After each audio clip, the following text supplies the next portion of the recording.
Au cours des dernières années, on a été témoin de la grande obsession de l'élite à inclure le symbolisme obscur dans tous les aspects de la société, qu'il s'agisse de films, de séries ou de clips musicaux, puisque nous subissons un bombardement constant à base d'informations purement occultistes, et l'exemple le plus récent est celui du nouveau film de Johnny Depp. Le carnaval de la fin des temps, réalisé par Terry Gilliam, bien connu pour ses films hautement symboliques tels que La vie de Brian et L'armée des 12 singes. Bien que le film qu'il a porté au sommet soit Las Vegas Parano, qui nous raconte sans aucune pudeur les effets du liquide rouge.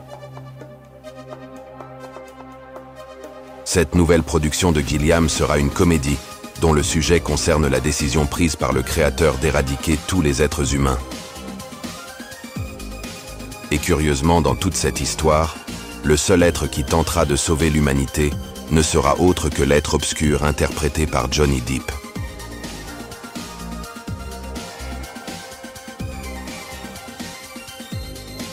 Et bien qu'on ne sait pas pourquoi Dieu a décidé d'éliminer l'humanité, ce que l'on sait, c'est que la motivation de l'être obscur pour sauver l'humanité n'est pas du tout noble, puisque ce personnage veut sauver la Terre parce qu'il a besoin d'âmes dans le monde des ténèbres, c'est-à-dire qu'il veut beaucoup d'humains pour que tous souffrent à son côté. Il s'agit sans aucun doute d'un autre exemple clair de la manière dont l'industrie de la distraction se moque constamment des masses, en couronnant leur divinité et en montrant clairement le type de doctrine qu'ils promeuvent sur toutes les plateformes.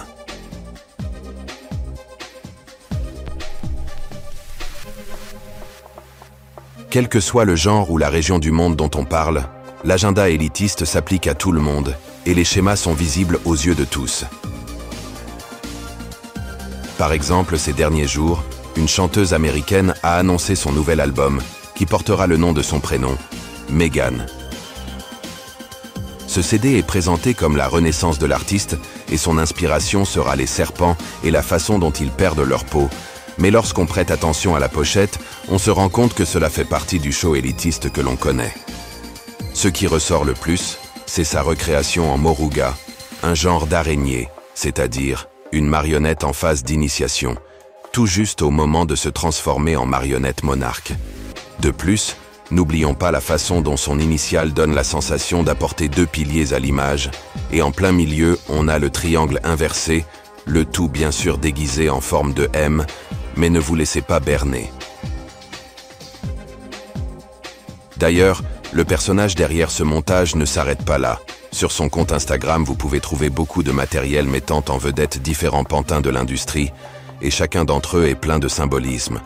Bien que vous n'ayez pas besoin de connaître cette chanteuse, il est important de savoir que tout ce qui se passe dans l'industrie est récompensé par ces êtres. Ils ont tous un rôle à jouer et des ordres à suivre.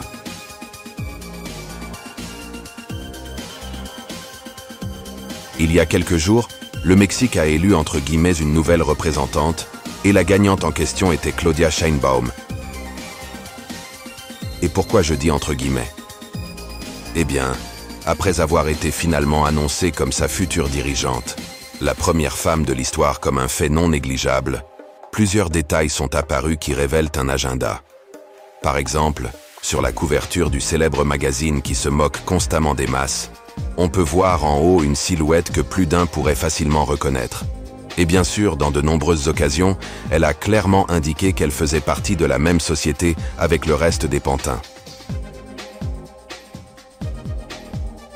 En d'autres termes, ce personnage n'est rien d'autre qu'une marionnette mise en place par l'élite pour réaliser ses objectifs néfastes.